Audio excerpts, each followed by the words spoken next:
बोलो सोनल मात की, भारत माता की वंदे। આજે અમારા સાગરભાઈ દ્વારા આઈ શ્રી સોનલમાની 102 જન્મ જયંતિ નિમિત્તે એક આયોજન, એની અંદર ઉપસ્થિત સર્વે ભેખ ભગવાન અને મંચસ્થ સર્વવંદનીય સંતો મહંતો માતાજીઓને મારા પ્રણામ, અને જે સાગરભાઈના આમંત્રણને માન આપીને પધારેલ સર્વે મહેમાનોને પણ મારા જય માતાજી, નમો નારાયણ, જય હિન્દ। એક કે આજે યુવા ધન આપણે જોઈએ છીએ કે આ સોશિયલ મીડિયાના જમાનાની અંદર જુવાધન આજે ક્યાંક ક્યાંક જાય છે, પણ આજે જે સાગરભાઈએ એક સંદેશો દીધો છે સમાજને કે આજે યુવાધન આધ્યાત્મિક તરફ, રાષ્ટ્રની સેવા તરફ વળવું જોઈએ। અને જ્યારે ધર્મ અને રાષ્ટ્ર બે મજબૂત થશે ત્યારે વિશ્વની અંદર આપણા ભારતને કોઈ આંચ નહીં આવે। અને આ શ્રી સોનલમાં જેવા ઘણી દેવીઓ, ઘણા સાધુઓ આ ભારતની ભૂમિ ઉપર અવતાર લીએ છે, કેમ કે ભગવો એ ત્યાગ, વૈરાગ અને શૌર્યનું પ્રતીક છે। માં સોનબાઈ ખુદ પણ અમારા શ્રી પંચ દસનામ જૂના અખાડા કપૂરથલા પરિવારમાંથી મહારાજ શ્રી કૈલાસગીરીજીના શિષ્ય હતા, ને એમનું માતાજીનું નામ પણ સોનગીરી હતું। અને કચ્છમાં હાસબાઈમાં એનું નામ પણ હંસગીરી હતું, ને માતાજીએ ભેડિયો ચડાવેલો હતો, પ્રભુ પહેર્યો હતો માતાજીએ। અને આજે કેમ કે હજી ઘણા અમારા છે ને બાજુમાં બેઠા ને મારા મિત્ર, એ છે ને બહુ મોજીલા સાધુ છે અને એકદમ તમને આનંદ કરાવશે। એમની જે વાણી છે, એમના જે વિચારો છે, એમનાથી તમને આનંદ કરાવશે।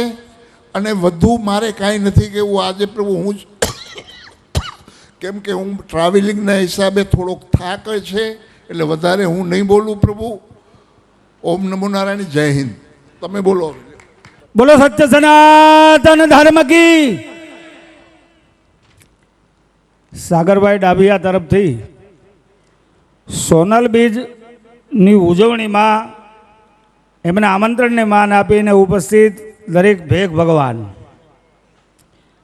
તમામ આમંત્રિત મહેમાનો, દરેકની હૃદયમાં સ્થિત અસ્તિત્વને મારા પ્રણામ। ઇન્દ્ર ભારતી બાપુએ કીધું એમ આજનું યુવાધન ધીરે ધીરે અધ્યાત્મ તરફ વળી રહ્યું છે। મેં જોયું હતું કે સાગરભાઈને આ સોનલ બીજમાં દીકરો પરણાવે ને હરખ હોય એના કરતાં 10 ગણો હરખ હતો। એ કમાઈ છે, કમાઈ તો ઘણા છે, પણ આ સાગરભાઈ ધર્મ માટે વાપરે છે। હમણાં જ બોરડા એના ગુરુની પ્રતિમાનું પ્રતિષ્ઠા કરી, પૈસા વધારાના એની પાસે નથી કે આવી રીતે વેડફે, વાપરે, પણ એને ધર્મ પ્રત્યે શ્રદ્ધા છે। આવી શ્રદ્ધા જ્યારે આપણામાં જાગે ત્યારે આપણા ઉપર પણ કૃપા થાય। આપણે ત્યાં પણ બધા સંતો આવે, જો ભાવ, શ્રદ્ધા અને આસ્થા હોય તો। સનાતન ધર્મની વાતો કરવાથી કાંઈ નહીં વળે, સનાતન જીવવા માંડવું પડે। વાતો કરીએ આપણે, ગૌ હત્યા બંધ કરો, સનાતન ધર્મનો પ્રચાર કરો। તમે ખાલી કલ્પના કરો, મુસ્લિમ સમાજ, હું વખાણ નથી કરતો, પણ નમાજ પડવાનો સમય આવે ત્યારે 5 આણા ધંધા રોજગાર પડતા મેલીને નમાજ પઢવા વયા જાય છે. ક્યાંય તમે એનો વૃદ્ધાશ્રમ જોશો નહીં. અને આપણી પાસે રામનવમી અને જન્માષ્ટમીએ મંદિરે જવાનો સમય ન હોય તો ક્યાં મોઢે હિન્દુ કેવડાવો છે? ગવૈત્યા બંધ કરો. કોના કોના ઘરમાં ગાયું છે બોલો? ખાલી વાતો કરવાથી કે પ્રવચનો કરવાથી કાંઈ નહીં વળે, જીવવા માંડવું જોઈએ. જ્ઞાતિ જાતિના વાળાઓ તોડી અને હિન્દુત્વની વિચારધારાને, આપણે કોમવાદી નથી પણ હિન્દુવાદી તો હોવા જોઈએ. ગામના ચોરા, ગામના મંદિરો હાંચવો. માનસિકતા કેવી છે બાપુ અત્યારે? ઇન્દ્રભારતી બાપુ બહારથી આવે તો હામિયા કરે, ગામના ગણે નહીં. હાચો સનાતન એને ટકાવી રાખ્યો છે ચોરાન શિવાલયમાં. ઘરના પૈસાના દિવેલથી દીવા કર્યા છે અને હજી આપણે એની કિંમત નથી કરતા. ગામડા ગામમાં તમે ખાલી કલ્પના કરો, ચોરો, શિવાલય, સ્મશાન અને સ્કૂલ, આ ધર્મના 4 પાયા છે. એને હાંચવાનો પ્રયત્ન કરો. મા બાપને હાંચવો. ઉમરાવાળી હંચવાય તો ડુંગરાવાળી હંચવાઈ જશે. પહેલું તીર્થ માને બાપ. શરૂઆત ત્યાંથી કરો. સનાતન ધર્મના પ્રતીકો આ છે, ઉપનિષદોના સૂત્રો આ છે. માતૃદેવો ભવ, પિતૃદેવો ભવ. એટલે ખૂબ ખૂબ સાગરભાઈને ધન્યવાદ, લાભિયા પરિવારને, એના બાપાને ખૂબ ખૂબ ધન્યવાદ કે આ રીતે પૈસા વાપરે છે ને એના બાપા ના. ગોવાભાઈ તો બહુ શ્રદ્ધાળુ છે, પણ ખૂબ ખૂબ ધન્યવાદ. પૈસા તો ઘણાને ઈશ્વરે આપ્યા છે સત્માર્ગે વાપરવા, જ્યાં જેની શ્રદ્ધા હોય. સાધુ સંતોને બોલાવો. આ ટ્યુશન છે, તમારા બાળકોને સંસ્કારો મળશે. સોરામાં જાતા નગારું વગાડવા, પગે કેમ લાગવું, સાધુને કેમ રિસ્પેક્ટ આપવી, ઈશ્વરની એકદમ નજીકનું પાત્ર એટલે આ બધા સંતો.